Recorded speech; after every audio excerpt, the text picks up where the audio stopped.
Alors, bonsoir à toutes et à tous. Ce soir, c'est une rencontre un peu particulière puisque nous avons la chance de recevoir deux auteurs de polar, deux auteurs de romans noirs. On verra la description ou en tout cas le genre dans lequel vous mettez, en tout cas en tant que lecteur. On est donc avec Vincent Courcelles-Labrousse qui a sorti un livre qui s'appelle Vivement la guerre qu'on se tue. On parlera notamment de ce titre si particulier en cette période et qui, j'imagine, est malheureux pour l'instant, mais ne vous y fiez pas parce que véritablement, c'est un immense roman. Et Nicolas Feuze, donc, pour Brume Rouge, qui est dans un style différent avec un serial killer dont on parlera tout à l'heure également. Pour le coup, avant de parler de vos livres respectifs, qui sont évidemment édités chez Slatkin et compagnie, qu'on n'oublie pas, avant de parler de vos livres respectifs, je pense qu'il convient de donner certaines indications sur vos professions en tant que procureur en Suisse pour Nicolas Feuze, en tant qu'avocat pour Vincent Courcelles-Labrousse en France. Vincent, vous êtes toujours avocat au barreau de Paris. Vous avez également écrit sur la guerre du Rif au Maroc, qui se situait entre 1921 et 1926. Et Nicolas Feuze, vous avez été avocat, juge d'instruction, une fonction qui n'existe plus en Suisse, en tout cas à l'heure actuelle, et donc vous avez basculé au ministère public en tant que procureur, ce qui fait une différence évidemment singulière avec le droit français. Euh, J'aimerais que vous commenciez déjà à parler de votre profession et ensuite nous parlerons de votre basculement ou en tout cas votre transition avec la littérature. Monsieur le procureur, vous avez la parole en premier. On fait dans l'ordre des débats, c'est ça? Tout à Le fait. débat, ouais. Alors volontiers, si l'ordre des débats est le même en France qu'en Suisse, c'est effectivement le procureur avant l'avocat, mais ce n'est pas forcément comme ça que je voyais les choses. Donc bonsoir tout le monde. Alors effectivement, je m'appelle Nicolas Feutz, vous pouvez prononcer Feuze, ça me va très bien. En France, on prononce plutôt Feuze, à Genève aussi. Dans le reste de la Suisse, c'est un peu plus alémanique, et donc on va dire qu'on prononce à l'alémanique Feutz. Donc effectivement, ça fait 23 ans que je travaille pour la justice de mon canton, de ma région en Suisse, qui est Neuchâtel. J'ai été élu en 99 comme juge d'instruction. Il faut savoir qu'en Suisse, autant les juges de siège que les juges d'instruction à l'époque, que les procureurs aujourd'hui sont élus par le Parlement. On est tous des magistrats de l'ordre judiciaire, qu'on soit juge d'instruction, qu'on soit procureur ou qu'on soit juge au tribunal. Que dire un peu de ma fonction? Donc, effectivement, en fin 2010, début 2011, 1er janvier 2011, pour être exact, les juges d'instruction ont disparu de la législation suisse. Donc, tous les juges d'instruction suisses sont de fait devenus procureurs. Ils ont tous rejoint le ministère public. Et les procureurs suisses, aujourd'hui, assument la double casquette de l'instruction et de la défense, entre guillemets, du dossier devant le tribunal, pour autant que le dossier aille jusque-là. Donc, j'ai cette double casquette d'enquêteur, d'une part, de plaideur, d'autre part. En termes de pourcentage approximatif, donc dans mon travail en Suisse, c'est 80% de direction de la police judiciaire au sens large, pour 20% de défense des dossiers devant le tribunal, comme avocat de la société, si on veut simplifier la chose. Quand je parle de direction de la police judiciaire au sens large, c'est que ça couvre autant en Suisse la police judiciaire au sens strict ou police de sûreté. Je sais pas, en France, je crois que vous dites police judiciaire aussi. Hein, donc, oui. Dans les enquêtes, ceux qui sont civils, qui font exclusivement de l'enquête. Et puis, la gendarmerie qui, en Suisse, fait partie du même corps de police que la police judiciaire, contrairement à la France où il y a vraiment deux corps séparés. Et puis, la gendarmerie connaît aussi chez nous des tâches judiciaires, des tâches d'enquête, et pas seulement des tâches de maintien de l'ordre, de prévention et ce genre de choses. Voilà. C'est un résumé. Après, je réponds volontiers à des questions, mais je vais passer la parole à mon collègue, Jose. Également est supprimé en France dans les années 2010 en France avec le rapport Léger. Pour le coup, ça a failli se faire.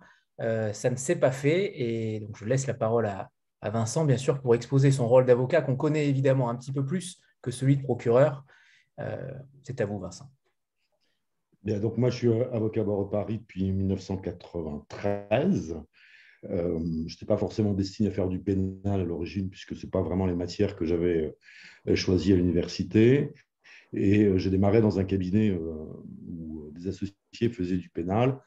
Et j'ai passé, alors ce n'est pas forcément hyper bien connu du grand public, un concours très très ancien au barreau de Paris qui s'appelle le concours de la conférence, où des généalogies de l'avocat importants ont été élus. Et ce concours, qui a lieu une fois par an, vise à élire 12 secrétaires de la conférence qui ont un certain nombre de rôles aux jeunes barreaux et surtout qui ont le monopole des commissions d'office en matière criminelle. Donc, dès qu'une personne est arrêtée, déférée dans une affaire criminelle, qu'elle ne peut pas se payer un avocat, on lui commet un avocat d'office et cet avocat d'office est un secrétaire de la conférence. Ce qui fait qu'en fait, on est plongé immédiatement dans le grand bain, puisque au bout d'un an, on est en charge à peu près d'une vingtaine d'affaires criminelles. Et en plus, l'époque où moi, j'étais secrétaire de la conférence, a coïncidé avec les attentats de 1995 du GIA en France, ce qui fait qu'en plus des dossiers criminels de droit commun habituels, je me suis retrouvé commis d'office dans beaucoup de dossiers d'associations de malfaiteurs, pour mémoire, soutien à quel cas, le réseau Chalabi, etc. Donc tout ça est arrivé en plus. La carrière a fait que ensuite, bon, continuant quand même le pénal, plus vers le pénal des affaires, j'ai pris un tournant international. Souvent dans notre métier, les choses se font souvent par hasard.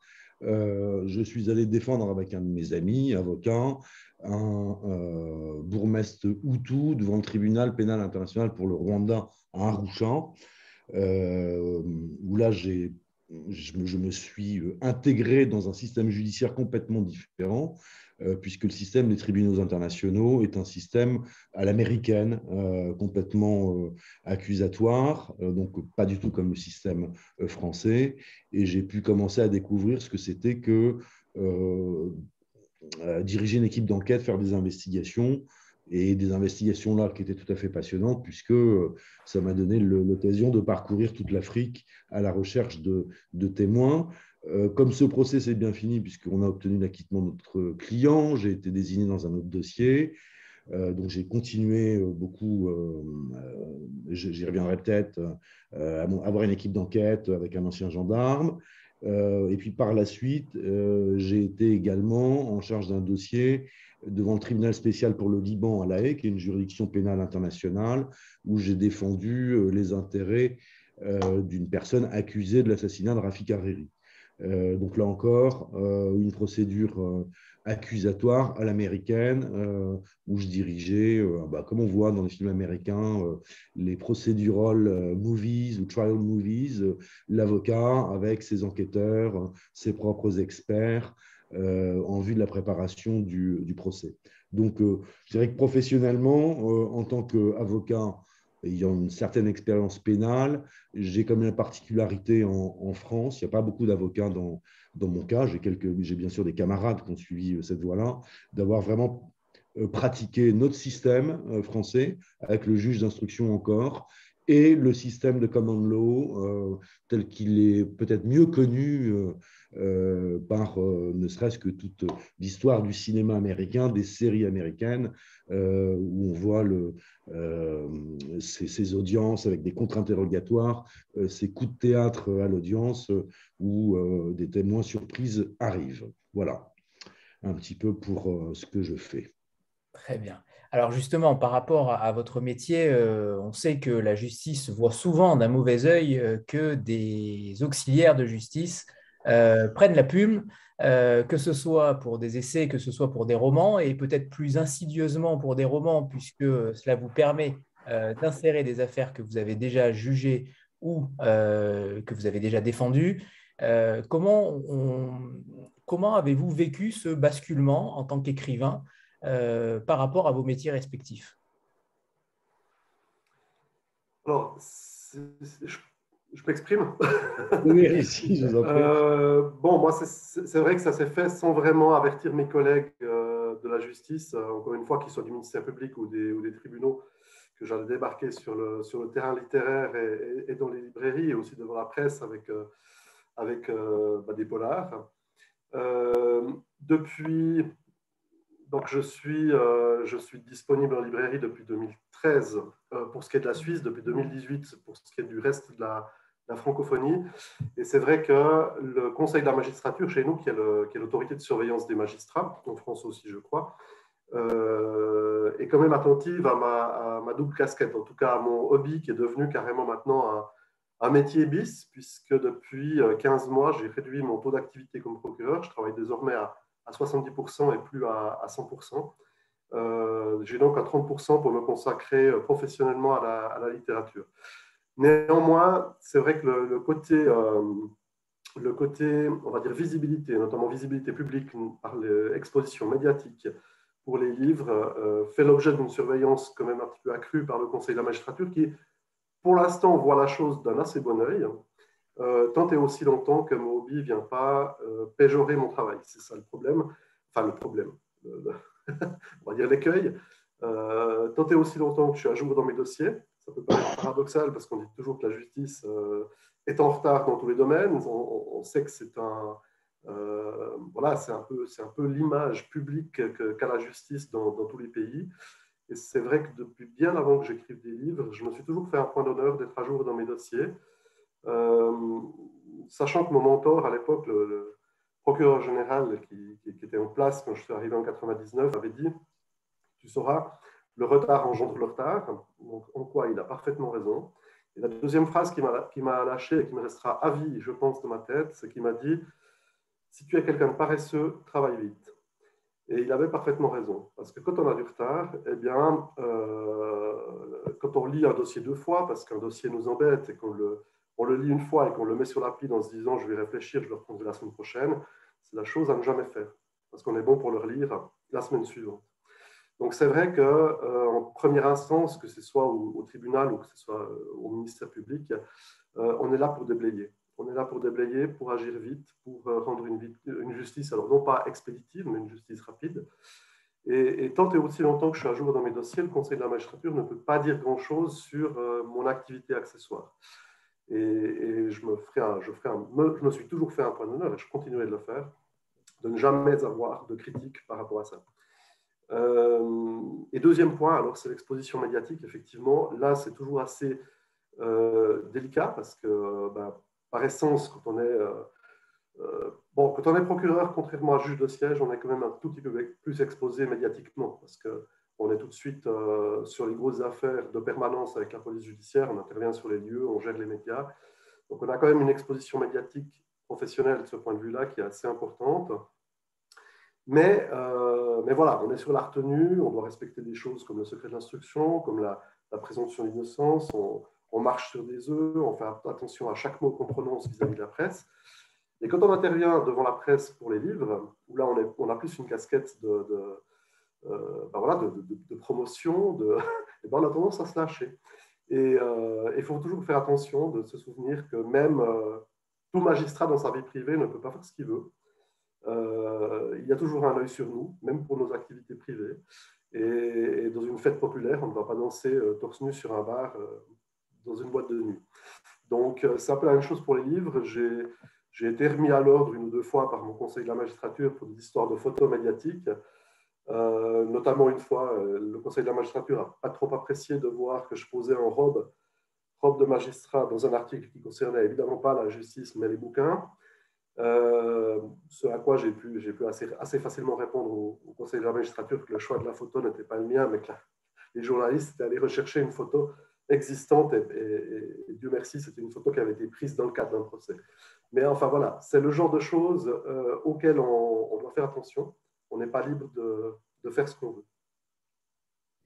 Ça rejoint grandement le personnage principal du roman de Vincent, justement sur cette dualité que doit avoir un magistrat, que doit avoir un procureur, et ses facettes, sa probité, son indépendance, qu'il ne peut pas exercer, qu'il doit exercer, pardon, en toute logique et en tout territoire notamment. Oui, tout à fait. Alors, je dirais, en ce qui concerne les avocats, nous, on peut tout à fait danser torse nu sur un bar, ça gêne personne. Le Conseil de l'ordre ne viendra pas nous réprimander pour ça. Ça a beaucoup évolué dans le temps, hein, puisque autrefois, les avocats, pour beaucoup de choses, devaient demander l'autorisation au Conseil de l'ordre.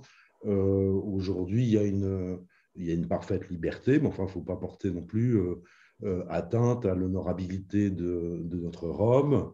Et le deuxième écueil, effectivement, quand on écrit et qu'on écrit à partir de son métier ou du point de vue de son métier, c'est la question du secret professionnel. Bon, moi, ça ne se pose pas dans mon livre puisque j'ai pris la facilité. Je suis un avocat qui écrit sur un procureur. Donc l'exercice était en même temps plus compliqué, mais il répondait à des questions aussi que je me pose justement sur cette dualité qui peut exister et qui est une question qu'un avocat peut toujours se poser à l'audience, puisqu'on peut passer des heures ou avoir pour adversaire des procureurs et se demander vraiment qui sont humainement les gens que l'on a contre nous ou contre tel ou tel, sachant qu'en plus, parfois, il y a des manières de s'exprimer, etc., qui trahissent certaines idéologies, certaines pensées, etc. Donc, moi, dans ce livre, effectivement, ce qui m'a, dans mon bouquin, Vivement la guerre conçue, il y a un va-et-vient entre l'intimité d'un procureur et sa fonction, où il doit afficher, et où tout le monde doit afficher une pleine vertu. Et le parti pris du livre, c'est que moi, je montre ce que peut être, ce que j'ai souhaité montrer, ce que peut être l'institution judiciaire quand elle est utilisée par des gens qui, avec leur robe, ont l'air parfaitement honorables, mais en réalité sont parfaitement dégueulasses. Il n'y en a pas un pour racheter l'autre pratiquement dans mon livre, et utilise l'institution judiciaire à des fins personnelles ou à des fins politiques. Donc c'est un peu l'objet du livre, c'est moi comme avocat depuis 30 ans, je vois le pouvoir, je vois le pouvoir de la justice sur les gens, je vois le pouvoir du magistrat, puisque c'est quand même une des professions au monde qui a le plus de pouvoir. Alors, ça a été réformé en France, mais il n'y a pas si longtemps, le juge d'instruction pouvait faire incarcérer lui-même une personne qui lui était déférée.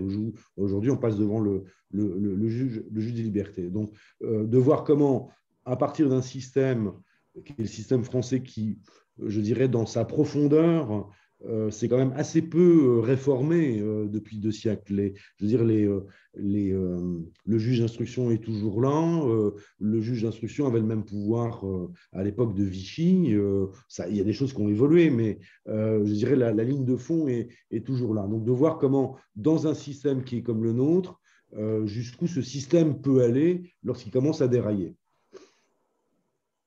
Alors, je rebondis sur ça parce que c'est évidemment passionnant et je risque d'en faire beaucoup trop.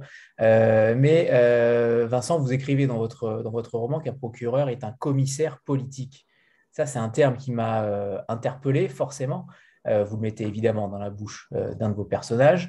On connaît parfois les difficultés entre un avocat et un procureur. On a la chance de vous avoir tous les deux ce soir. Mais dans votre manière d'écrire, vous avez dit que vous avez choisi la facilité en prenant un autre rôle. Et j'aimerais avoir votre avis tous les deux sur le personnage que vous voulez décrire. Là, pour le coup, Vincent, vous choisissez un magistrat. Nicolas, vous choisissez un procureur dont vous êtes évidemment dans le cœur de métier. Donc, entre guillemets, il n'y a pas d'appropriation professionnelle en rapport avec l'appropriation culturelle.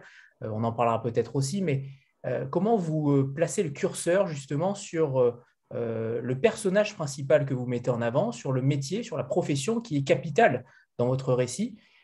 Où mettez-vous le curseur? Question compliquée.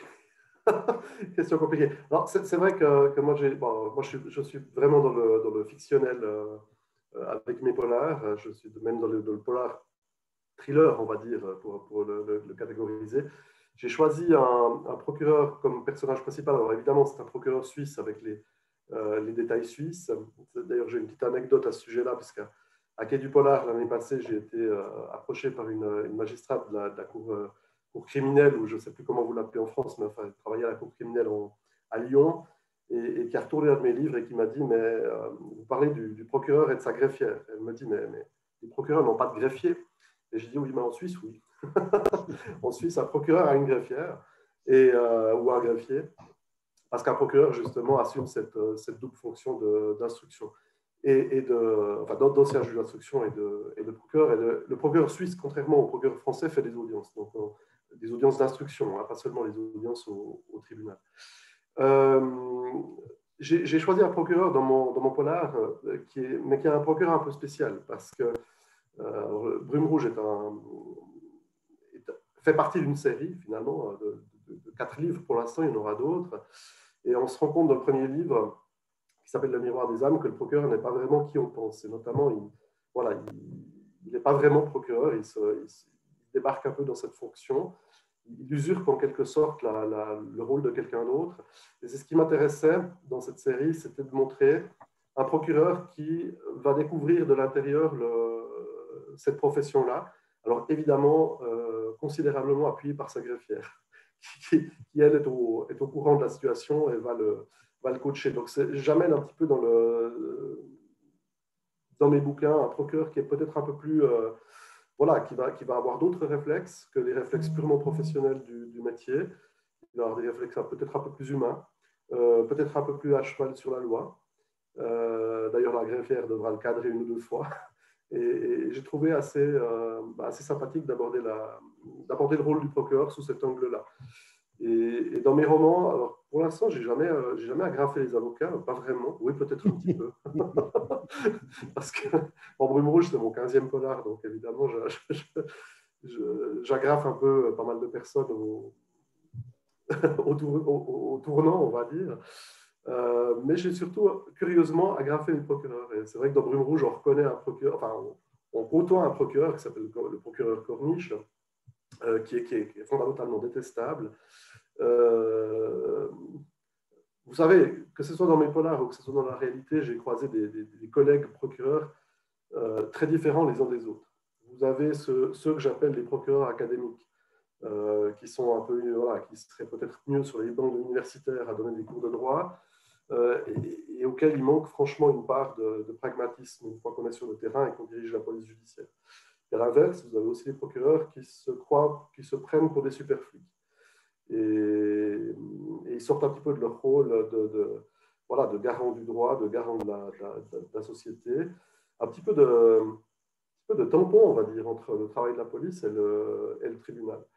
Et voilà, je pense que le rôle juste d'un procureur doit se situer quelque part un petit peu là au milieu, de garant de la loi, donc d'appliquer la loi et de ne pas sortir de ce cadre-là, mais aussi comprendre le travail de la police, comprendre certains côtés pragmatiques de la profession de policier, et ne pas mettre des bâtons dans les roues de la police. Voilà. C'est un travail, moi j'ai toujours considéré le travail ministère public-police comme un travail d'équipe. Alors certes, j'assume la responsabilité de l'enquête et la direction de la police judiciaire dans les enquêtes, mais je me suis toujours vu plutôt comme un capitaine sur un terrain de faute que comme un colonel à l'armée, voilà, si j'ose dire les choses. Je ne suis pas sûr d'avoir complètement répondu à la question, mais je voulais donner cette précision-là. Si, bien sûr. Alors Vincent, ce commissaire politique. Oui, commissaire, bah oui, à certains niveaux de la magistrature, ça peut être le politique qui parle. Moi, je l'ai déjà croisé dans des dossiers. Ce ne sont pas des choses que vous allez voir nécessairement à l'audience, mais ce sont des choses que vous allez apprendre que l'on va vous dire, surtout dans des procès qui sont des procès très sensibles, des affaires très sensibles. Vous allez avoir l'arrière-cour, les jeux secrets à l'intérieur de la magistrature, entre les luttes de pouvoir entre magistrats, les obéissances de magistrats à l'égard du politique, enfin, du gouvernement, etc., etc. Donc moi, ce qui m'intéressait, c'est de faire ce voyage que je porte naturellement à son point le plus ultime. Je ne dis pas que la justice en permanence, bon d'abord ça se passe dans les années 70, que la justice c'est en permanence ça. Mais j'ai un de mes copains avocat qui a lu mon bouquin, qui m'a envoyé un SMS en disant j'aimerais bien rencontrer Journiac, qui est le procureur, et Cartier-Brochard. En revanche, en ce qui concerne les autres, je les connais déjà. Donc, je n'étais pas forcément très, très loin dans la description que je fais d'une certaine magistrature qui rend certes la justice, mais qui pense quand même pas mal à sa carrière. Et donc, ce qui m'intéressait aussi, c'est justement, euh, comme avocat, on peut être en permanence à gueuler devant les tribunaux, à s'affronter avec les magistrats, à être extrêmement virulent. Mais il y a, dans la longueur de ce qu'on peut dire, le roman permet d'aller beaucoup plus loin et de nourrir une réflexion beaucoup plus longue. Sachant, je ne sais pas si ces jeux existent en Suisse, mais je note quand même que la différence, c'est que les magistrats sont élus, ce qui n'est pas notre cas. Donc, moi, ce n'est pas un thriller, c'est vraiment un roman noir avec une intrigue à l'intérieur, un fil conducteur d'enquête, mais il y a quand même aussi une certaine tradition du polar noir français politique, ou je dirais même plutôt, parce que moi j'ai un grand maître en la matière, c'est Leonardo Ciaccia, l'écrivain italien qui a écrit La Chouette notamment.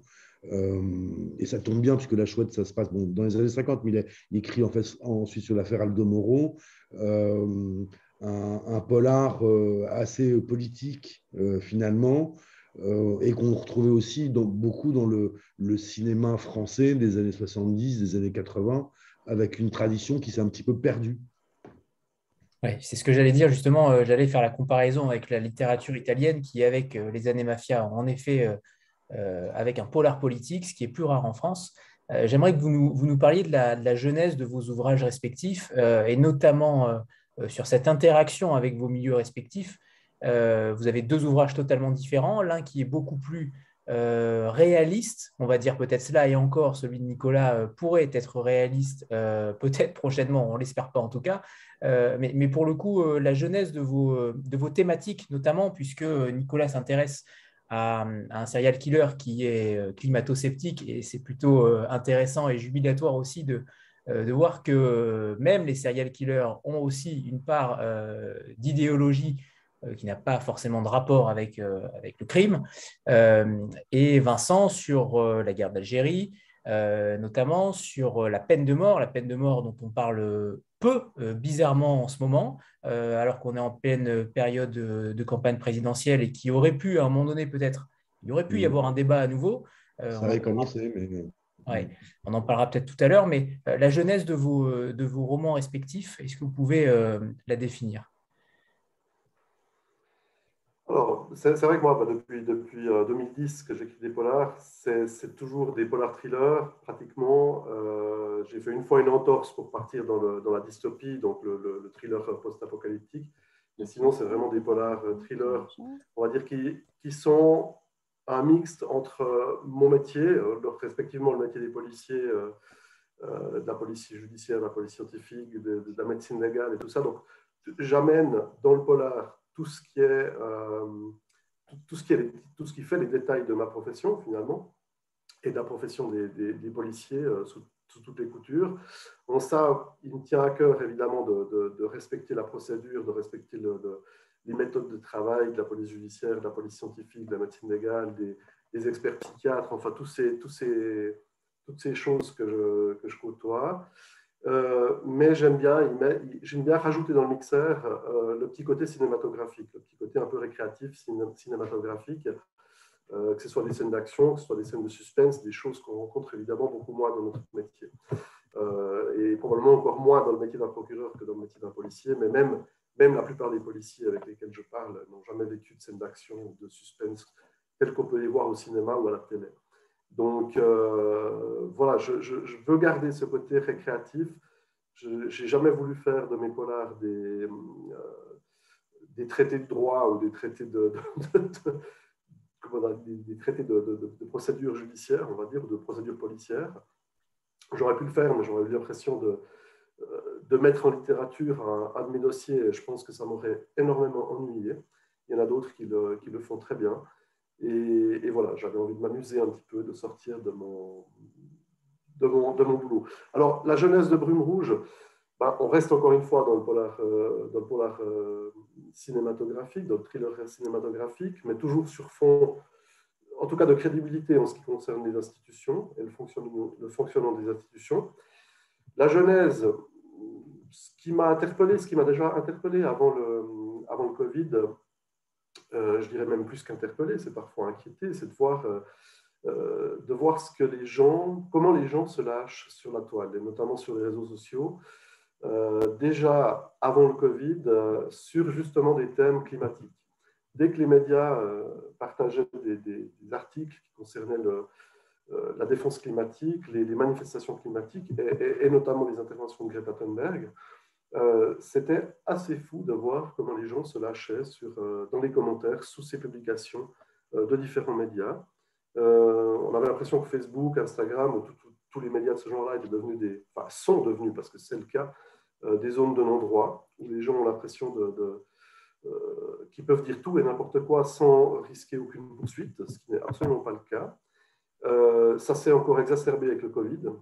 Tous les articles de presse sur le Covid, je pense, ont creusé un fossé énorme entre les internautes. On a vu des réactions qui étaient complètement disproportionnées de part et d'autre. Et j'ai repris un petit peu, je ne voulais pas reprendre le thème du Covid et de ces réactions-là, mais je voulais reprendre un petit peu ces réactions extrêmes d'un côté et de l'autre sur le thème climatique et notamment le personnage égérie, on va dire, de Greta Thunberg, que certains en sensent et qui en agacent bien d'autres. Donc, voilà. Et à partir de là, j'ai construit un serial killer qui, lui, est fondamentalement énervé par cette jeune Greta Thunberg et qui a décidé d'éliminer de la planète toutes les filles qui s'appellent Greta. Il y a des raisons à ça, ce n'est pas juste gratuit. Il y a des raisons, mais je peux évidemment difficilement les expliquer sans spoiler le livre. Et je ne voulais pas non plus faire du livre de nouveau un manifeste pour ou contre le climat. De toute façon, contre la défense du climat. Contre la défense du climat, je ne l'aurais de toute façon pas fait en termes de conviction personnelle. Mais voilà, je voulais peut-être dire, et ça se traduit maintenant dans les retours de lecture de certaines personnes, cet agacement vis-à-vis de cette égérie Greta Thunberg, en disant « Ah, ouais, je pense qu'on serait plusieurs à vouloir de vouloir se mettre à la place de ce tueur en série. » Donc évidemment, ce n'est pas le but. Voilà. Je résume, hein, mais c'est un peu la genèse simplifiée, on va dire. Très bien. Vincent ? Moi, j'ai lu je partir de là, dans le livre de Nicolas, je ne vais pas le spoiler, il parle de la galerie Saint-Éloi, qui était la galerie antiterroriste au Palais, à la Cour d'appel. Bon, maintenant, ça a été transféré. Et donc, moi, je vous disais en introduction, quand j'ai démarré, très vite, je me suis retrouvé sur les dossiers terroristes et j'ai passé des heures, mais des journées, voire des semaines à consulter des dossiers juste devant le bureau de M. Bruguière, éminent juge antiterro à l'époque, mais en même temps juge extrêmement politique. Donc, moi, le prisme politique de la justice en France, il est évident, on en parle tout le temps, est quelque chose qui m'a toujours intéressé. L'histoire de la justice française aussi m'intéresse beaucoup. J'ai fait un peu œuvre d'historien avant d'écrire ce roman noir, puisque j'avais écrit un livre sur la guerre du Rif au Maroc. Donc, je n'ai pas eu un point de départ en me disant, tiens, je vais écrire un livre comme ça. Le livre a commencé sur le thème de la peine de mort et d'un procureur à qui on demandait de requérir des peines de mort parce que après l'affaire Patrick Henry, où donc un meurtrier d'enfants, un assassin d'enfants avait eu des circonstances atténuantes, de gens criaient que de fait la peine de mort était abolie, et donc j'ai commencé à construire cette histoire autour d'une réaction au sein de la magistrature, d'un parti dur, d'un parti fort qui voudrait manifester par le prononcé de peine de mort que en fait, ce châtiment suprême était encore dans le désir des Français. Et bon, ça commence en 77, et moi, ça m'intéressait que le personnage ait un passé, et cette génération, et c'est là où je crois que c'est un des éléments à la fois de découverte pour ma part et de confirmation pour ma part. Moi, on m'a toujours dit que les derniers magistrats qui avaient prêté serment à Pétain avaient quitté, on me disait ça quand je rentrais au barreau, avaient quitté la magistrature vraiment au début des années 80. Et donc, je me suis toujours dit, bon, il y a eu un peu d'épuration de la magistrature après en 45, mais pas tant que ça. Et donc, c'est vrai que c'est toujours resté dans un coin de ma tête, quand même, c'était quoi une justice où des gens qui avaient prêté serment à un régime fasciste avaient continué à monter année après année dans la magistrature pour se retrouver au poste suprême. Et en fait, le travail de recherche sur ce livre d'autres bouquins que j'avais lus avant, m'a amené à voir que non seulement il y avait ce fait-là, c'est-à-dire que, pour prendre l'exemple du bouquin où j'ai pris le cas de la Cour d'appel d'Amiens, la Cour d'appel d'Amiens en 1977, vous avez un tiers des magistrats de Cour d'appel qui ont des gens qui ont prêté serment nécessairement à Pétain. Et l'autre tiers, ce sont des magistrats qui ont fait carrière dans les colonies. Donc on arrive à la moitié à la fin des années 70 avec une haute magistrature qui est composée de magistrats qui ont prêté serment à Pétain et d'autres qui ont commencé en Algérie, en Indochine, en Afrique ou ailleurs. Alors, je dis pas que nécessairement toute personne qui a été juge détaché à Dakar à l'époque de colonisation est forcément un horrible type, mais j'ai pensé, j'ai la conviction toujours que ça a quand même un petit peu orienté la manière de penser et la manière de traiter les gens, à l'audience. Donc, moi, c'est un peu ce voyage à l'intérieur de l'histoire de la magistrature où j'ai fait rentrer ce personnage de procureur dont on va découvrir au fur et à mesure comment il s'intercale dans cette époque des années 70 où arrive un nouvel acteur politique extrêmement important dans la magistrature française, c'est le syndicat de la magistrature. Donc on est à une période de basculement, ou en tout cas de changement dans la magistrature, où vous avez des tendances qui s'affrontent et qui s'affrontent de manière souterraine, mais de manière violente. Et la violence, c'est la violence de la justice dans ce dossier où finalement l'enjeu, ça va être un dossier qui concerne un Algérien qui est accusé d'avoir tué ses patrons et savoir qui va se servir de ce dossier pour en faire un dossier exemplaire des magistrats qui sont contre la peine de mort ou un dossier exemplaire pour des magistrats qui veulent obtenir des peines de mort. Et ça Je ne commence sais pas déjà. non plus si j'ai répondu à la question, mais... Si, ça commence déjà très mal, puisque Journiac occupe cette fonction, entre guillemets, avec un énorme passe-droit. Avec un énorme... Passe-droit. Ah oui, avec un énorme passe-droit. C'est-à-dire qu'il il obtient... C'est un procureur lambda hein, qui fait sa petite carrière dans des petites juridictions que personne n'a remarqué. Il n'est pas remarquable. Et tout d'un coup, il y a quelqu'un qui va le remarquer et qui va venir le sélectionner pour lui donner un rôle qui est un rôle éminent dans la hiérarchie du parquet en France, qui est celui de requérir aux assises devant un jury. Normalement, les magistrats qui, alors ça dépend des juridictions cours d'assises, mais dans les grosses cours d'appel, sont les avocats généraux, sont des gens qui sont en fin de carrière, qui sont extrêmement expérimentés. C'est très honorifique d'être avocat général aux assises. Et lui, tout d'un coup, cet obscur procureur va, peut-être que, je ne sais pas si c'est comme ça en Suisse, tout d'un coup, va se voir confier par son procureur général les plus belles affaires criminelles, mais avec une mission, c'est d'obtenir dans ces affaires des peines de mort. Donc, ce procureur est un petit peu comme votre procureur. Comment vous disiez, il ne devrait pas être là, ou il est là de manière un peu curieuse.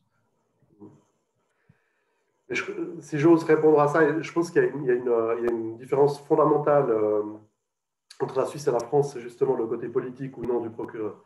Et c'est vrai qu'en Suisse, le procureur est vraiment un magistrat au même titre que l'ancien juge d'instruction ou le juge, et donc élu. Et on ne dépend absolument pas des directives d'une hiérarchie. On est indépendant du pouvoir politique, on est indépendant du pouvoir législatif ou exécutif. Et malvenu serait celui qui viendrait nous donner des directives. Et même au sein du ministère public, alors oui, le ministère public en tant que tel est hiérarchisé chez nous.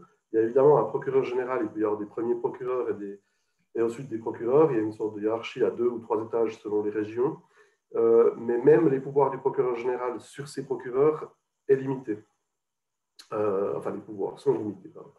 On admet que le procureur général puisse diriger le ministère public par des directives générales, c'est-à-dire que dans tel genre d'affaires, on agit plutôt comme ça, il va donner des directives générales, mais normalement, un procureur général ne peut pas intervenir dans une affaire en particulier et donner des directives à un procureur qui est déjà saisi de l'affaire. Ça, c'est uniquement juridictionnel, c'est uniquement les autorités de recours qui vont pouvoir éventuellement dire au procureur oui, non, il se trompe ou il ne se trompe pas. Donc là, je pense qu'il y a une différence fondamentale entre la Suisse et la France à ce niveau-là. En 23 ans de pratique, c'est vrai que moi, je n'ai jamais ressenti la moindre ingérence du pouvoir politique dans mes dossiers, sauf une fois, mais c'était très particulier, parce que c'était un dossier de commission rogatoire internationale où j'intervenais un petit peu comme caporal pour le compte de l'Italie. Et donc, et là, c'était un dossier extrêmement sensible. Et puis, je peux le citer parce que tous les médias en ont fait, on en fait écho. C'était le dossier du docteur Michele Ferrari, qui était le docteur en Italie soupçonné de participer à un monstre trafic de dopage, enfin un monstre système de dopage, et notamment au niveau des cyclistes. C'est dans ce dossier-là notamment qu'est tombé Lance Armstrong, et c'est dans ma juridiction et sous mon autorité qu'on a saisi les documents qui ont ensuite prouvé le dopage de Armstrong et documents qu'on a transmis à l'USADA aux États-Unis et qui ont amené à la déchéance de Armstrong. Ce dossier-là était un dossier extrêmement sensible et où il y a eu des pressions politiques, mais pas directement sur moi. J'étais très content de ne pas être le chef du dossier. J'étais le chef du dossier au niveau suisse, mais le dossier était géré depuis l'Italie. Et je n'aurais pas voulu être le procureur italien en charge de cette affaire. Vous jouez tous les deux avec l'histoire, avec le réel, avec la grande histoire pour Vincent, puisque l'histoire, en réalité, dans votre roman, Vincent, est tout à fait vraie. Vous n'inventez pas, vous inventez certains rôles, évidemment, certains personnages, mais la toile de fond est véritable, que ce soit les présidents de la République qui se succèdent ou la guerre d'Algérie, ou en tout cas tous les événements marquants de l'histoire. Est-ce que pour vous, pour tous les deux, est-ce que la fiction doit être obligatoirement rattachée au réel dans vos livres, ou au contraire, est-ce que vous pouvez aller ailleurs de temps en temps? Alors pour Vincent, c'est la première fois, je crois que c'est votre premier roman, donc c'est peut-être différent. Mais est-ce que Nicolas également, est-ce que dans chacun de vos romans, vous vous attachez à avoir cette certaine réalité, à coller au réel, également pour que le lecteur puisse s'immiscer dans la tête des personnages de leur époque? Alors, je pense que c'est important pour moi de respecter les procédures judiciaires et policières. J'ai d'ailleurs un retour aussi par pas mal de lecteurs, des lecteurs qui sont magistrats ou plus souvent d'ailleurs policiers. J'ai énormément de policiers suisses qui me lisent et qui me disent qu'ils sont contents de retrouver le réalisme par rapport à notre profession. Maintenant, c'est vrai que les libertés, je vais plutôt les prendre par rapport à la trame générale de l'histoire, justement. On va se dire, bon, un tueur en série qui intervient sur cette petite Suisse si tranquille et qui s'en prend à toutes les filles qui s'appellent Greta, ça c'est peut-être un peu moins. Je ne veux pas dire que c'est irréaliste, parce que fondamentalement, toute l'histoire de Brume Rouge pourrait se produire. Il n'y a rien qui est irréaliste, si ce n'est que c'est peu probable qu'elle se produise. On espère qu'elle ne se produira pas. Mais. Ah oui, oui, alors absolument. Oui, ouais, tout à fait. Et la Suisse a eu aussi son lot de serial killers, qui sont peut-être un petit peu moins connus que certains Français ou Belges, mais on en a eu. On en a eu, effectivement, où les motivations étaient largement moindres, on va dire. Pour autant qu'il y ait eu des motivations, encore, autres que celle du plaisir de tuer. Mais sinon, le réalisme par rapport aux procédures judiciaires et policières, ça j'y tiens. Ça m'est arrivé une ou deux fois de prendre une liberté. Je me souviens notamment d'une liberté alors que j'ai prise tout à fait volontairement dans un de mes romans qui s'appelle Aurora Borealis. Et à la fin, il y a une décision qui doit être prise qui est la décision d'engagement des snipers du groupe d'intervention de la police, l'équivalent du GIGN ou ce genre de choses en France, et qui est une décision, tout comme en France, je crois, essentiellement politique. Chez nous, la décision ou non de faire feu, de donner l'ordre à un sniper du groupe d'intervention de faire feu, doit venir du pouvoir politique et non de la magistrature. Et là, dans Aurora Borealis, je voulais que la décision vienne du procureur. C'est une entorse que j'ai faite volontairement, mais parce que le procureur jouait un rôle dans le bouquin et puis qu'il était absolument détestable et je voulais le rendre détestable jusqu'au plus haut point. Voilà. Dans le livre, il y a une petite phrase qui dit à un moment donné qui remet en doute sa compétence pour donner cet ordre, mais je passe comme chat sur braise. Voilà. Et quant à vous, Vincent, alors votre roman, il est juridiquement, judiciairement au cordeau. Il n'y a rien qui dépasse. Tout est vrai. Ça, c'est une évidence. Vous avez fait, j'imagine, très attention à ce que la trame juridique soit respectée. Et c'est plutôt rare dans les romans en tout cas les romans juridiques qui sont d'ailleurs de moins en moins fréquents, hein, soyons clairs. John Grisham en faisait évidemment partie, mais côté américain, côté français, c'est beaucoup plus rare. Racontez-nous justement cette histoire, ce réalisme également, comment vous l'avez construit. Bon, alors, je dirais que comme Nicolas Feuze, j'ai quand même pas trop. Enfin, je suis quand même légèrement avantagé si je parle d'une enquête par rapport à un auteur qui ne serait pas de la profession judiciaire. Il y a quand même beaucoup de choses que je n'ai pas à chercher. Je sais quels sont les pouvoirs d'un procureur, enfin, etc. etc. Je sais ce que c'est qu'une prison, etc. etc.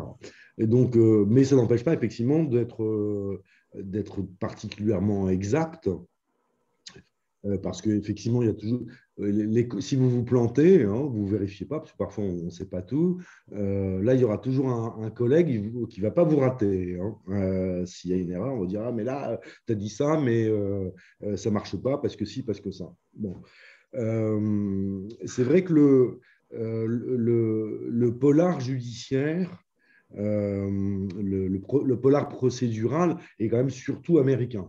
Hein. Mais pour moi, il y a une raison qui est assez simple.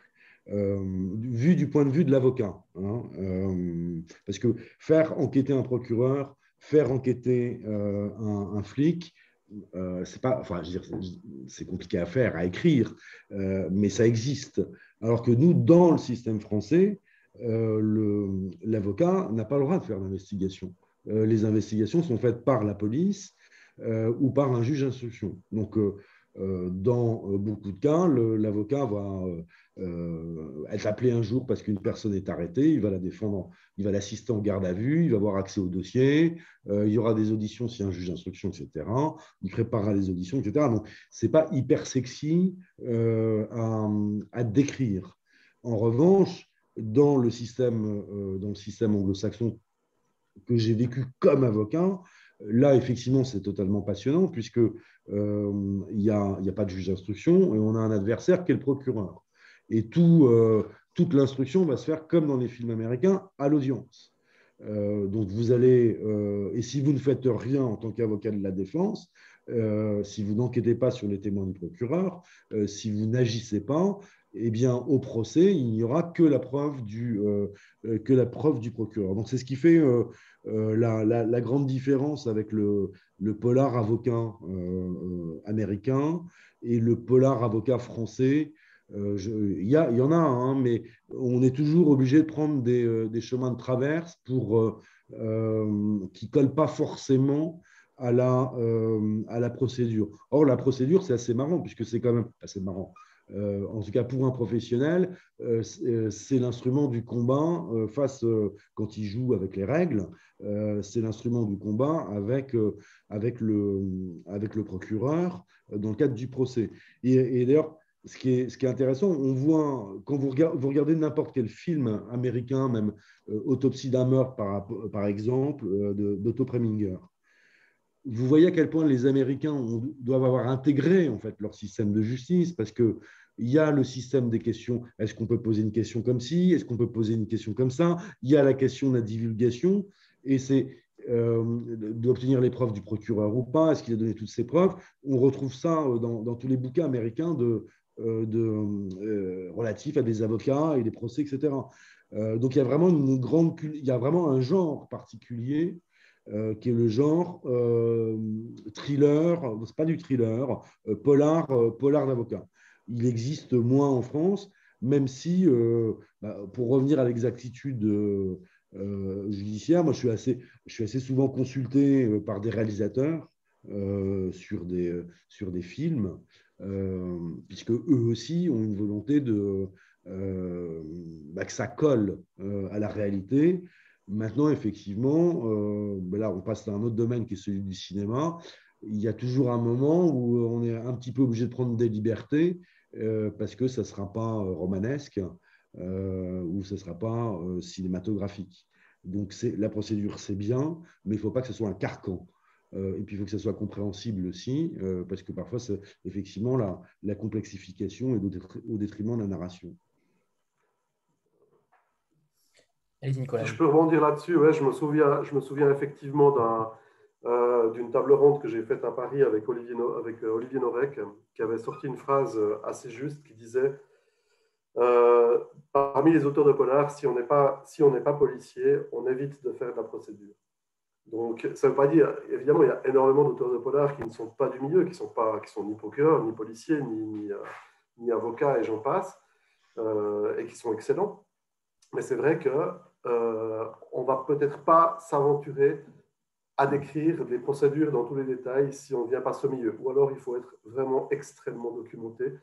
Et ça, c'est une chose. Et puis, une deuxième chose aussi, ça, c'est une expérience que je vois en Suisse. En Suisse, on a toujours du retard sur la France, hein, en Suisse. Et le polar suisse se développe actuellement comme le polar français s'est développé il y a 10 ans ou 15 ans en arrière. Et il y a des policiers suisses qui se mettent à écrire des polars et qui en sont à leur premier, par exemple, ou leur deuxième.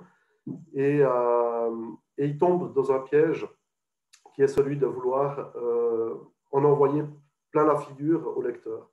Et dire voilà, je suis policier, je sais de quoi je parle, et j'écris un polar qui décrit ma profession.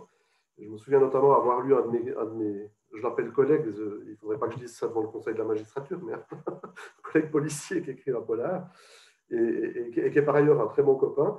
Et je lui ai dit ouvertement, je lui ai dit, écoute, il est très bien ton bouquin, mais je me suis un petit peu fait chier.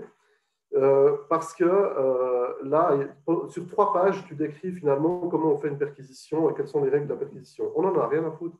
Enfin, je m'explique. il faut savoir, comme professionnel, un petit peu se retirer. Voilà, il faut éviter ce piège de vouloir expliquer trop en détail notre profession. Simplifier pour les lecteurs qui ne viennent pas de ce milieu-là. C'est extrêmement intéressant et ça me fait j'essaie de rebondir également sur les carences des citoyens face à la justice par rapport aux termes, par rapport aux procédures. Comment vous expliquez qu'on est dans une société extrêmement procédurière, mais que les citoyens n'ont évidemment très peu accès à la justice, et je parle notamment en France où évidemment, si un citoyen veut consulter le code du travail ou le code pénal, ça risque de lui prendre beaucoup de temps. Cette dichotomie justement entre l'accès à la justice, l'accès aux lois, l'accès à la procédure, comment vous expliquez cette contradiction en réalité avec la difficulté de faire un polar judiciaire?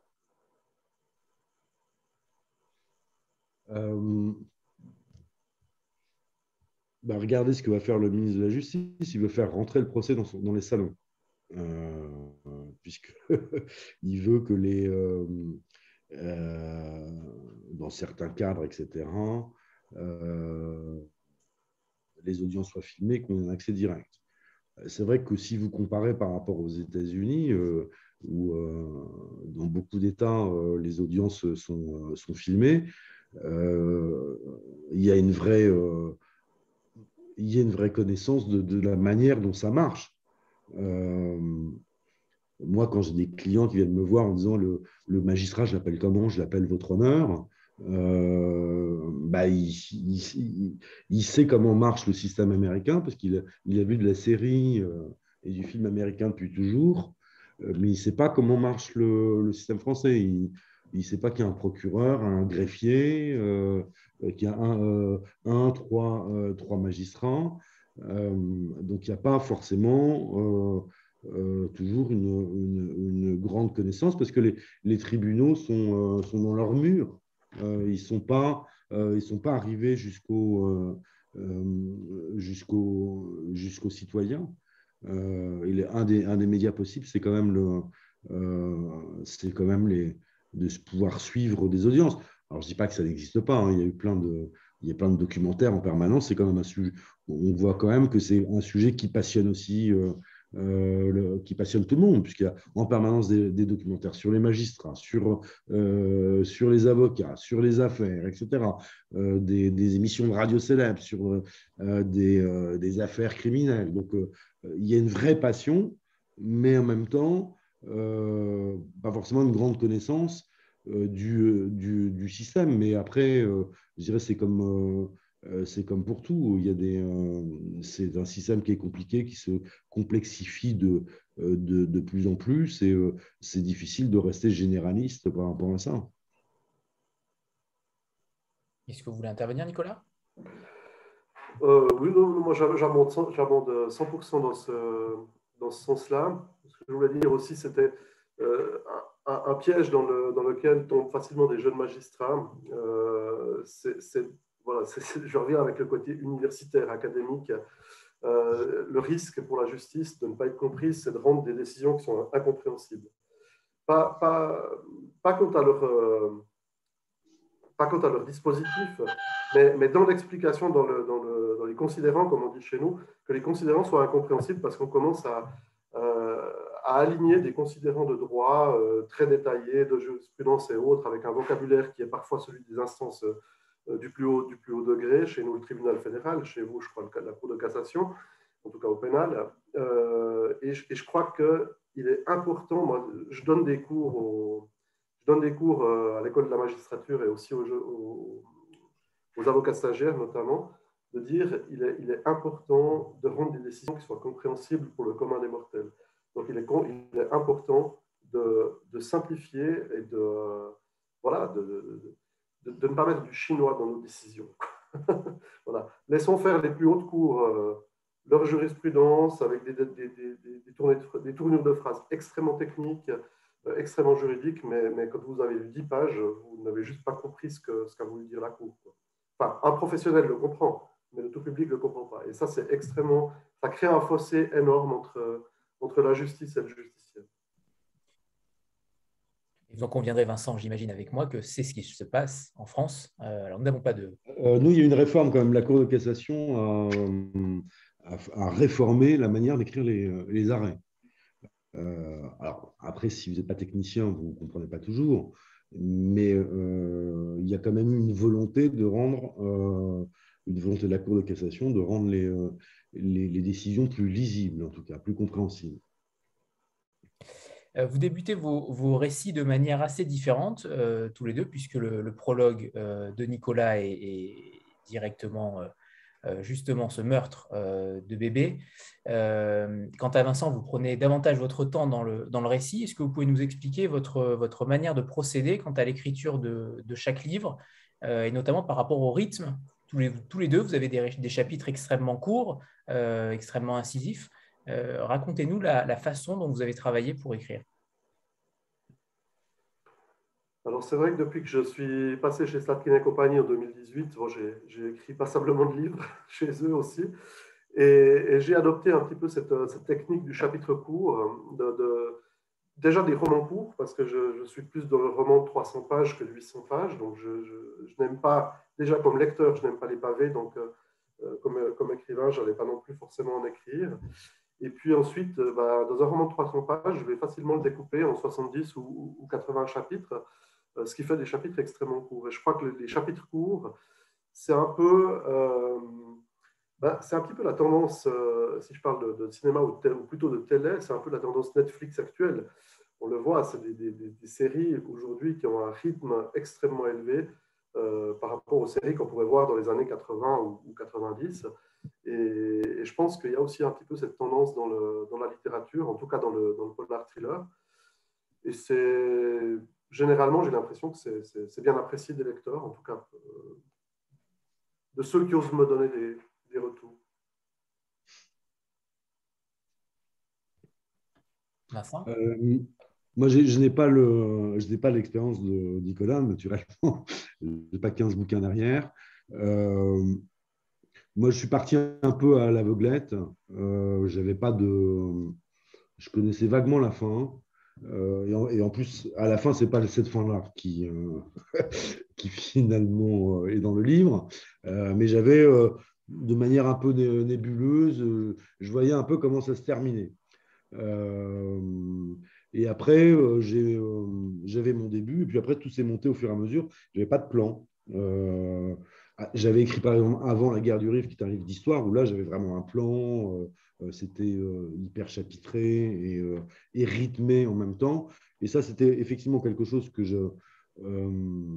j'avais appris de ce livre d'histoire, et c'est ce qui avait fait aussi son succès. C'était le rythme. Ça, je dirais que c'est quand même un truc de base dans un roman noir ou dans un thriller, c'est qu'il y a quand même un rythme et que le lecteur ne s'enfuit pas au bout de 50 pages. Sauf qu'effectivement, moi, la mise en place est beaucoup plus longue parce qu'on joue à travers plusieurs époques. Donc, il y a des flashbacks.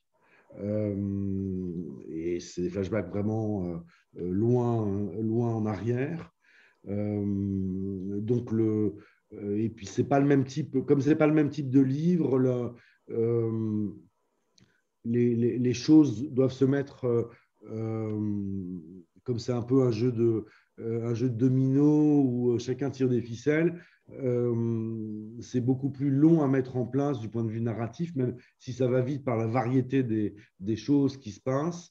On ne voit pas tout de suite où on va dans le bouquin. Puis à la moitié, il y a un tournant qui est un petit peu différent. Mais je dirais que moi, là, du point de vue de mon... c'est pas que j'ai voulu faire ça, hein, mais j'ai l'habitude aussi de la lenteur. J'aime bien la lenteur, comme on la trouve par exemple chez Le Carré. Le Carré, c'est très très long. On passe vraiment du temps sur les personnages et on ne voit pas tout de suite où on va. Donc à la fois le rythme et la lenteur, ce qui est un peu contradictoire, mais j'aime bien essayer d'y arriver. Roman, puisque La guerre du Rif était davantage un essai. Justement, pourquoi avoir attendu aussi longtemps? Est-ce que c'était un manque de temps? Est-ce qu'au contraire, c'était le moment pour écrire cela ou au contraire, ça a germé depuis quelques années? Écoutez, je dirais tout ensemble. C'est d'abord le manque de temps, parce que j'ai une profession vraiment qui me dévore. Vous voyez, là, je suis à mon bureau, mais avant de faire cet entretien, j'ai travaillé tout le week-end et c'est comme ça tout le temps.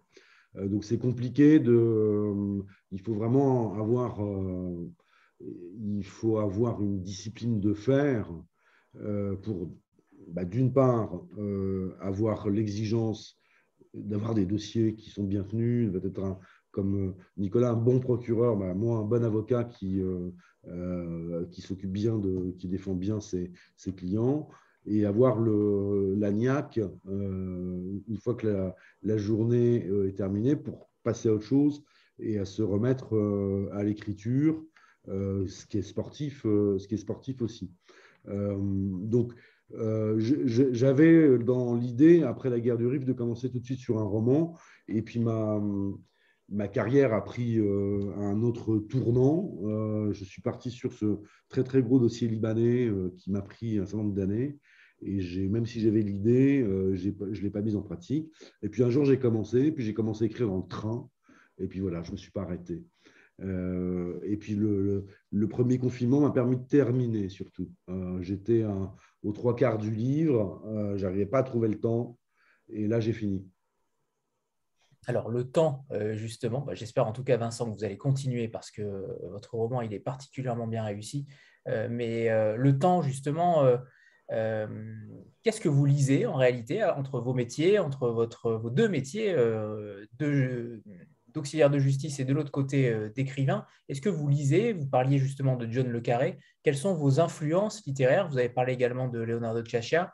Mais Nicolas, vous n'avez pas encore parlé d'influence littéraire. Est-ce que vous avez le temps de lire, de dévorer? Quels ont été les auteurs qui vous ont façonné, peut-être pas forcément dans le thriller ou dans le polar?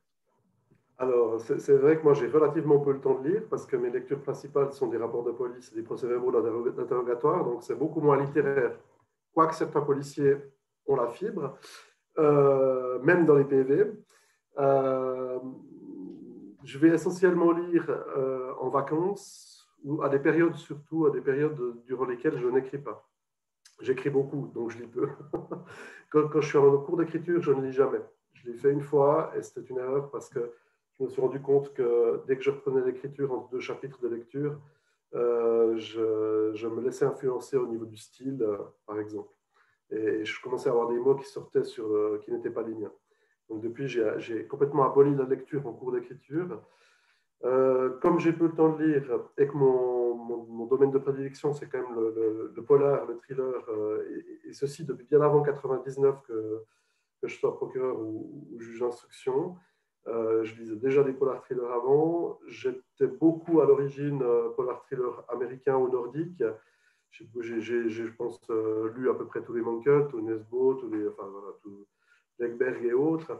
Et puis, depuis que j'écris du polar et depuis que je participe à des salons généralistes ou des salons du polar, notamment en France et en Belgique, que je côtoie un petit peu les auteurs de polar français en particulier, je me suis mis à m'intéresser un petit peu plus à ce qui se faisait en France.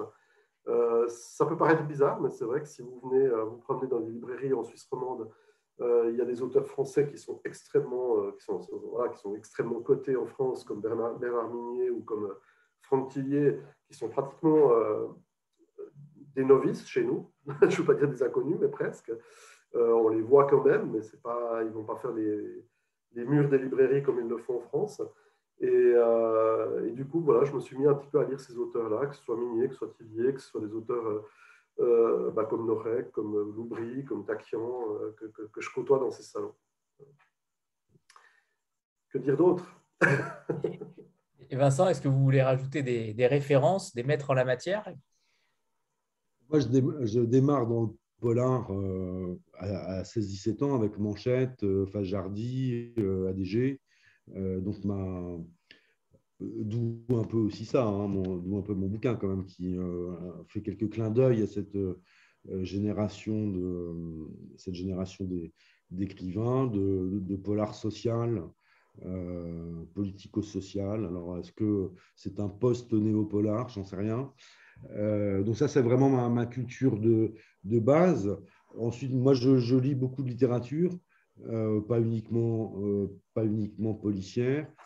J'ai toujours, mais c'est la réalité, j'ai toujours une dizaine de bouquins en cours, mais ça va d'un livre d'histoire, d'un livre d'anthropologie ou de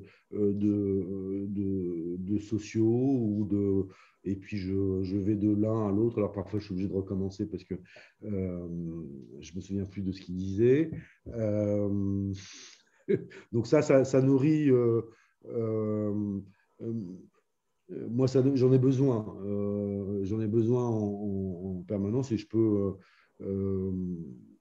J'ai pas ça me dérange pas de lire et d'écrire en même temps. C'est pas parce que si je relis Céline que je vais me mettre à écrire en faisant 3 petits points.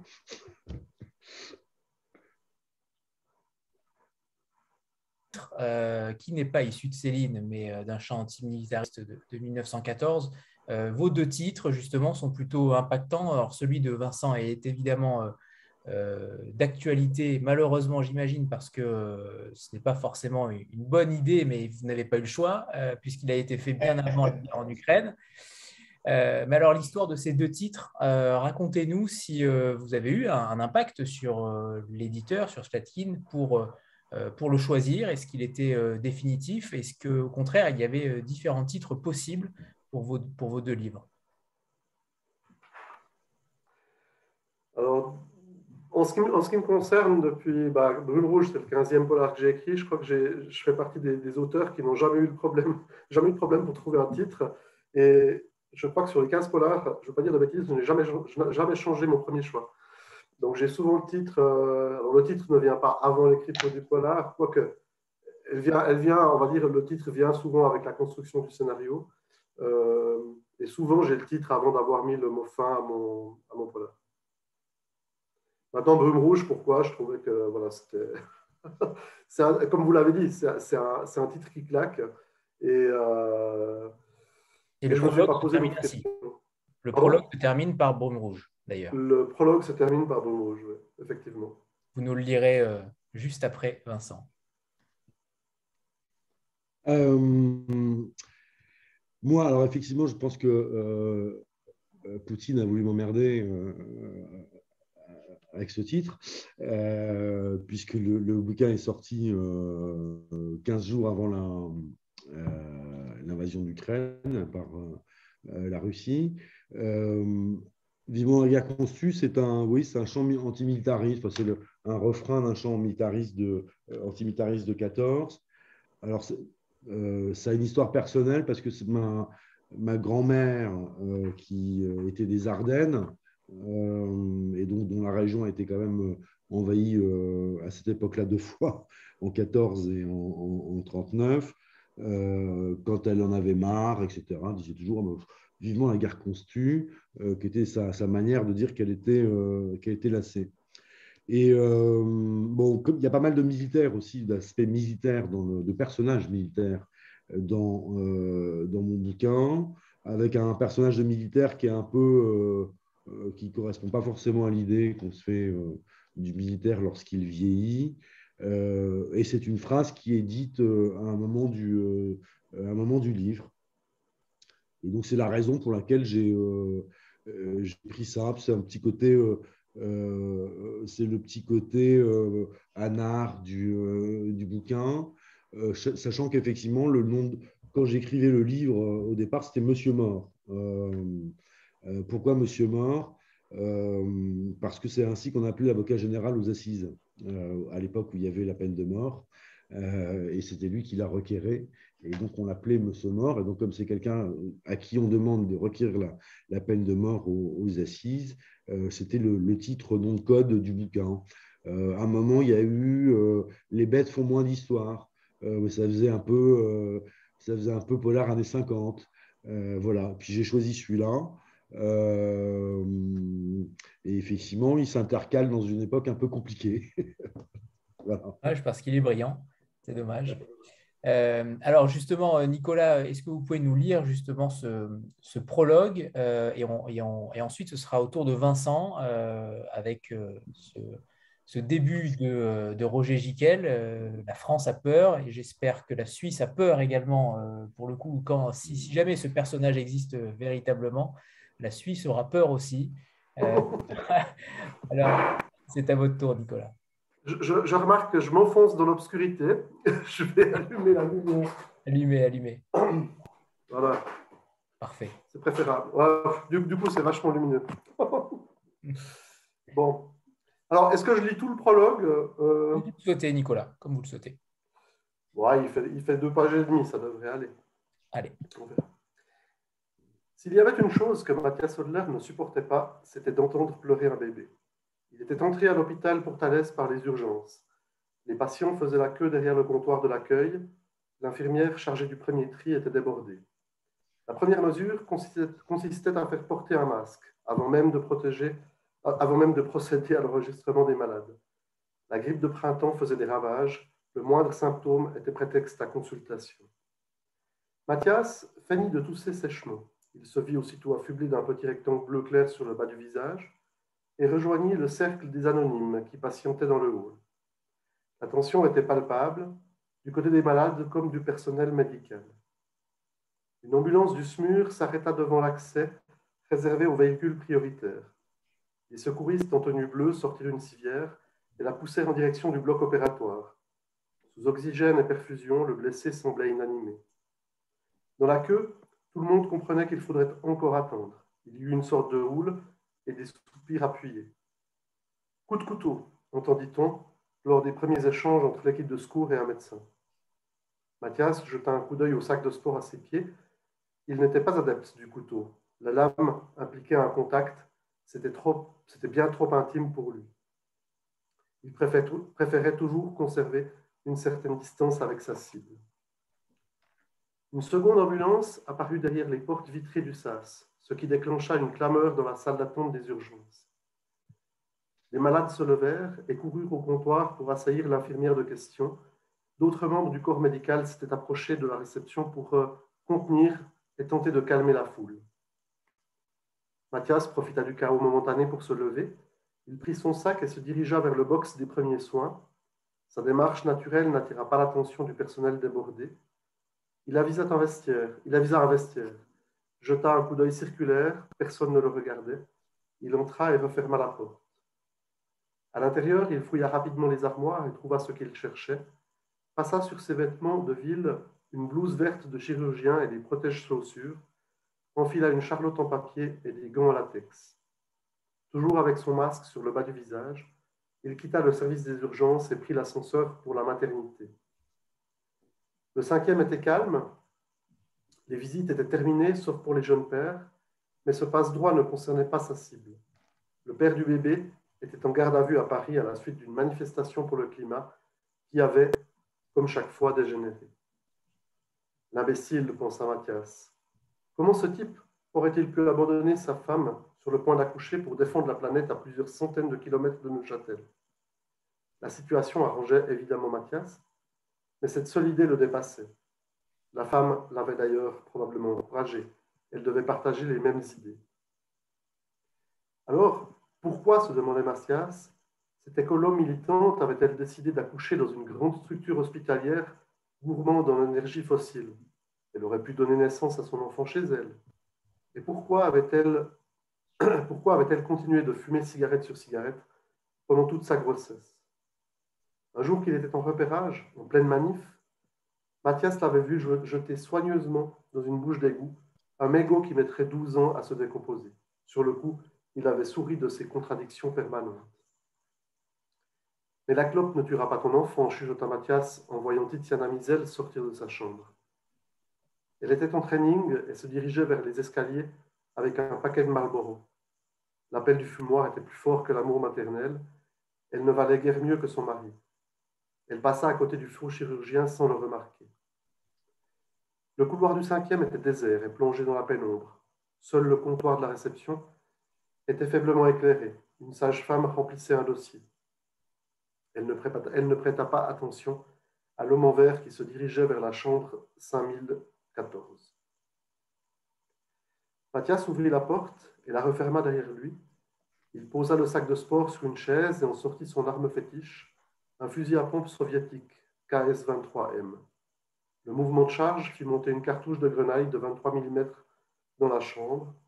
Le cliquetis ne réveilla pas le bébé, qui dormait paisiblement dans son berceau en plexiglas. À côté de la petite fille, une girafe en plastique, meilleure vente toute catégorie du jouet d'éveil, fabrication chinoise, empreinte carbone.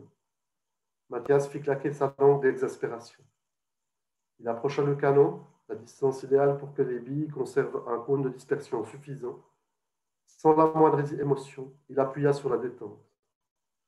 Au moment où l'on entendit la détonation assourdissante, le nourrisson se volatilisa dans une brume rouge. Voilà, ça marque le ton. Ça marque le ton, oui, en effet. Merci.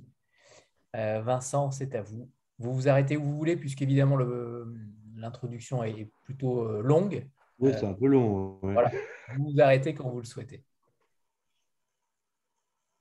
Le 18 février 1976, Roger Giquel faisait peur à la France. Le thème métallique du journal s'achève. La caméra prend le journaliste d'abord de biais. Giquel est recueilli. La musique s'arrête. Il est maintenant cadré de face. Bonsoir. Léger mouvement d'épaule en arrière. Derrière lui, des cercles de couleurs irréguliers, du bleu, du violet. Le centre est orange. Le tout est en forme de grosses lunettes qui surveillent le téléspectateur pour attiser son anxiété. Roger Giquel est en veston, un peu médecin généraliste. Le tissu de la veste est épais et pourrait venir de chez Armentieri et si grand. Le revers est large, les épaulettes sont rembourrées et lui font une carrure. La cravate est à damier marronasse et en observant, on s'aperçoit que ses cheveux poivre et sel sont au diapason du costume. La note générale est terne, comme si le décor avait été pensé pour être dans les tons de ce visage marqué d'avant la chirurgie esthétique. On ne sait pas s'il fume, mais on le verrait bien enchaîner antenne des Gauloises, peut-être des boyards maïs verts, fabriqués aussi par ce service public où il est chargé de parler aux Français qui ont la télé couleur. Ces Français, habillés en acrylique, peuvent choisir maintenant entre la Une, Antenne 2 et même France 3 Région. Le pays est bien quadrillé. Certains préfèrent la deuxième chaîne, encore très jeune, ou bien le journal de 13 heures sur TF1 avec Yves Mourouzi, qui passe pour être déluré. Mais à cet instant, c'est sérieux. Il est 20 heures. Les Français sont rentrés chez eux après le travail, ils sont à table et mangent dans des assiettes en pyrex, des raviolis de conserve, des soufflés au fromage, des endives braisées, des plats trouvés dans le Ginette Mathieu, un livre de recettes d'avant-guerre où figurent encore en bonne place celle du sauté de cochon d'Inde. Ce soir, les Français ont sorti du four avec un gant en amiante, un gratin dauphinois à la muscade et boivent du vin en bouteille consignée, peut-être de la Valstar, s'ils aiment la bière. Depuis l'enlèvement du petit Philippe Bertrand, les journalistes feuilletonnent le drame. On est en hiver, les premiers jours après le rapt du 30 janvier 1976. Il reste encore de la neige à Pont-Sainte-Marie, banlieue de Troyes. La maison des parents est rue du Docteur Roux, un pavillon assez massif, avec un enduit gris, des volets en fer peint en blanc. Les envoyés spéciaux des chaînes se sont installés devant le domicile et commentent l'avancée de l'enquête. Des gendarmes mobiles en treillis ont été déployés dans la ville. On montre un des militaires caressant la tête de son berger allemand, les gros camions berliers des forces de l'ordre. On voit les mêmes au début du cercle rouge. Je vous en supplie, rendez-le-moi. Ne nous laissez pas souffrir encore. Le 3 février 1976, à la télévision, la mère de l'enfant s'est adressée au ravisseur, Roger Giquel aussi. Sa cravate est bleu pétrole avec des reflets métalliques, toujours cette veste, mais verte cette fois. Le revers est si large qu'il rejoint la couture de la manche à l'épaulette. Jiquel invite les malfaiteurs à réfléchir et leur rappelle que jusqu'au 5e jour, ils encourent 10 à 20 ans de réclusion criminelle s'ils libèrent l'enfant. Le 6e jour, c'est la réclusion criminelle à perpétuité. Ils ont jusqu'à demain, midi, pour se décider. Voilà. Merci. Alors, si vous n'avez pas envie de lire ces deux livres après ces deux incipits, je ne comprends plus rien. Je Moi non vous plus. on est plongé directement dans vos univers, vous attaquez très fort. J'aimerais qu'on parle peut-être pour une dernière question sur la dualité, sur les doubles personnalités qu'ont vos deux personnages, dans des registres évidemment très différents. Le magistrat n'est pas un serial killer. Euh, mais justement, j'aimerais parler également du personnage de Nicolas où il tue des enfants alors que lui-même en a deux. Il est dans cette dichotomie, dans cette bipolarité, même si les termes sont particuliers et pas forcément justes. Mais il y a cette dichotomie entre ces deux facettes qu'on retrouve également chez le personnage de Vincent. Expliquez-nous justement ça, Nicolas et Vincent, sur cette dualité de chaque personnage. Comment vous avez voulu les façonner euh, par rapport notamment à la psychologie, puisque votre roman, Nicolas, est extrêmement psychologique. Alors, c'est compliqué d'aller trop loin dans la description de Matthias Södler, puisque je risque de spoiler, évidemment. Mais c'est vrai qu'on voilà, on est dans un monde dans lequel, à mon avis le manichéisme n'existe pas, ou presque pas. On a affaire à des personnages gris, qui peuvent être gris clair ou gris foncé, mais le tout blanc ou le tout noir, ça n'existe pas, à mon sens. En tout cas, d'expérience professionnelle, je n'ai jamais vu voilà, des prévenus 100% entre guillemets méchants et des plaignants 100% entre guillemets gentils. Chacun a sa part d'ombre et je pense que Matthias Södler là aussi. Euh, voilà, j'aime bien. Plusieurs personnes qui ont lu Brume Rouge m'ont fait ce retour en disant c'est vrai qu'on en vient presque parfois à détester les enquêteurs et le procureur sous certains aspects et prendre en pitié le tueur en série, ce qui est quand même un comble. Mais voilà, je pense que je mets un point d'honneur dans tous mes polars à ne pas. Il n'y a pas de méchant absolu et il n'y a pas de gentil absolu. Et Vincent? Euh, oui, moi, bon, c'est naturellement, c'est un personnage qui a une fêlure extrêmement importante, hein, qui est euh, fêlure de la vie, de l'enfance, qu'on ne connaît pas forcément tout de suite. Et ce qui m'intéressait, c'est de voir de quel côté du choix il allait être. Comment ce qui nous construit, ce qui nous façonne, va prendre le dessus ou pas dans la vie professionnelle et dans un métier où on peut avoir des pressions énormes, d'abord de la hiérarchie. Donc, on voit ça toujours un peu on en revient aussi dans certains régimes où le fonctionnaire qui se contente d'accomplir les ordres, qui finalement ne réfléchit plus au bout d'un moment à ce qu'il exécute. Ça, c'est toujours une possibilité.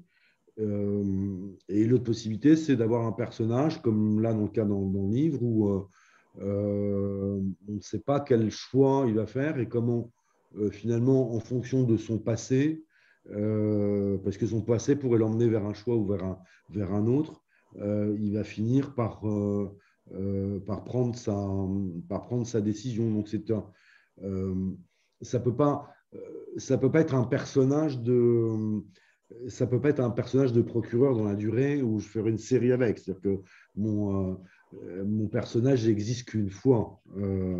Il commence et il finit avec ce bouquin-là et c'est son passage dans cette vie de procureur. Mais je dirais, c'est en même temps naturel. L'intérêt d'un roman, c'est de quand même de voir de construire la psychologie d'un personnage et de voir comment votre propre personnage, au bout d'un moment, il vous échappe. Dire qu'il va continuer à construire sa psychologie va se construire comme ça au fur et à mesure, et c'est pas forcément la vôtre. Donc elle va évoluer au fur et à mesure de l'écriture et du temps de l'écriture. Est-ce que vos personnages, à tous les deux, se sont à un moment donné échappés de votre inconscient ou en tout cas de votre idée de départ? Est-ce que vous les avez un petit peu lâchés dans la nature à un moment donné ou pas? Moi, complètement. C'est-à-dire que enfin, je n'avais aucune idée. Je dirais même que ce que devait faire le tempérament de mon personnage était, sur l'idée de départ, était presque inverse en réalité. C'est-à-dire au tout début, il devait être très content en fait de la mission qu'on lui confiait. Et ça a assez vite, ça a assez vite changé, mais je ne connaissais pas, je ne connaissais ni son histoire, ni sa vie, il n'existait pas. Donc c'est de la glaise qui, au fur et à mesure, a pris une forme pour devenir Journiac. Nicolas. Alors, quant à moi, les personnages peuvent évoluer en cours d'écriture. Il peut y avoir notamment, oui, ils peuvent prendre un trait de caractère ou un tempérament peut un petit peu changer en fonction des chapitres que j'écris, mais c'est quand même assez rare parce que avant toute écriture, j'écris toujours un scénario hyper détaillé, un scénario que je prédécoupe en chapitres avant même de poser le premier mot du prologue. Donc ensuite, c'est quand même assez rare que des personnages m'échappent. Très bien, merci. Alors, on finit la rencontre avec une photo de groupe dont on a l'habitude. Voilà, préparez-vous. Parfait, comme ça, les livres sont de sortie. C'est parfait. Merci. Merci infiniment à tous les deux pour votre temps. Je sais que votre temps est rare et compté. Je vous remercie infiniment pour cette rencontre. Et évidemment, Elisa Grosset et Louis Beauvais, de me faire confiance, de continuer à me faire confiance pour ces rencontres. Donc, merci infiniment à tous les deux. Merci à vous tous. Et on se retrouve très vite. Et j'espère que vous continuerez, et notamment Vincent, puisque c'est son baptême du feu. J'espère qu'il continuera à écrire. Nicolas, je suis sûr que oui. Ben, j'espère bien, mais On vous le souhaite. En tout cas, on vous souhaite le meilleur à tous les deux pour vos deux livres merci beaucoup. qui sont excellents. Merci à tous. Merci, au revoir à tous. Merci à tout le monde. Merci d'avoir suivi.